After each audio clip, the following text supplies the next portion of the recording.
ரொம்ப நாளைக்கு அப்புறம் இன்னைக்கு சந்தைக்கு போகலான்னு சொல்லிட்டு ரெடி ஆகிட்டு இருந்தேன். அப்புறம் வந்து பார்த்தீங்கன்னா மழை வர மாதிரி இருக்குது, வேணும்னு சொன்னாங்க. இல்லை நான் வந்தே ஆகணும்னு சொல்லிட்டு ரொம்ப பிடிவாதம் பண்ணி இன்னைக்கு சந்தைக்கு வந்து கிளம்பிட்டேன்.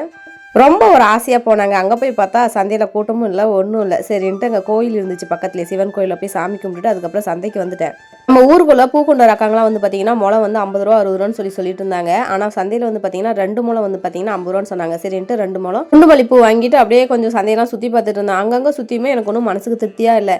ஏன்னு பார்த்தீங்கன்னா இந்த புரட்டாசி மாதம் அப்படிங்கிறதுனால காய்கறி ரேட்லாம் கொஞ்சம் அதிகமாகிடுச்சு போல். அதனால் அங்கங்கேயுமே வந்து பார்த்தீங்கன்னா காயெல்லாம் கொஞ்சம் கம்மியாக தான் இருந்துச்சு. கூட்டமும் ரொம்பவே கம்மிங்க. கிட்டத்தட்ட 2-3 மாதத்துக்கு மேலே இருக்கும் நம்ம சந்தைக்கு போய். ரொம்ப அவ்வளோ ஒரு ஆசையாக போயிருந்தேன். ஆனால் போய் பார்க்கும்போது நான் எதிர்பார்த்த மாதிரி காய்கறிலாம் வந்துட்டு அந்த அளவுக்கு கூரில் பெருசாக இல்லை. அப்புறம் சந்தைக்கு வந்துட்டு காய்கறிலாம் வாங்காமல் போகிறது, அப்படியே வாங்காமல் போயிட்டுனா கூட இன்னொரு நாளைக்கு சந்தைக்கு வாப்பான்னு சொல்லி கூப்பிட்டு அவர் கூட்டிகிட்டே வர மாட்டாருன்னு சொல்லிட்டு 2-3 டைம் அந்த சந்தையை சுற்றி பார்த்து பிடிச்ச மாதிரி கொஞ்சம் காய்கறி வாங்கிட்டு வந்துட்டேன். அதுக்கப்புறம் நிறைய பழம் வாங்கிட்டு வந்தேன். இந்த செவ்வாழை வந்து பார்த்தீங்கன்னா நம்ம வீட்டு தார் தான், கொஞ்சம் பழுக்க வச்சுருந்தேன். நல்லா சூப்பராக பழுத்துருச்சு, டேஸ்ட்டுமே அவ்வளோ சூப்பராக இருந்துச்சுங்க. இந்த வாரம் ஃபுல்லாக குழந்தைங்களுக்கு ஸ்நாக்ஸ்ன்னு பார்த்தீங்கன்னா இந்த ஃப்ரூட்ஸ் மட்டும் தாங்க.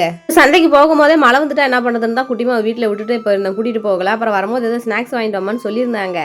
சரி பழம் வாங்கிட்டு வந்திருக்கோமே அப்படின்னு சொல்லிட்டு யோசிச்சிட்டே வந்தேன். இருந்தாலும் ஏதாவது காரமாக கேட்பாங்கன்னு சொல்லிட்டு பானிபூரி 2 பாக்கெட் வாங்கிட்டு வந்திருந்தேன். கண்டிப்பாக எப்படி மழை வரும்னு தெரியும், கொஞ்சம் சூடாக சாப்பிடுவாங்களேன்னு சொல்லிட்டு வாங்கிட்டு வந்திருந்தேன். வாங்கிட்டு வந்த காய்கறிலாம் எடுத்து வச்சுட்டேன். இந்த தேங்காயோட ரேட்டு தான் சொல்லவே முடியல, அந்த அளவுக்கு எகிரிட்டே போகுது. 3 தேங்காய் வந்து 100 ரூபாங்க.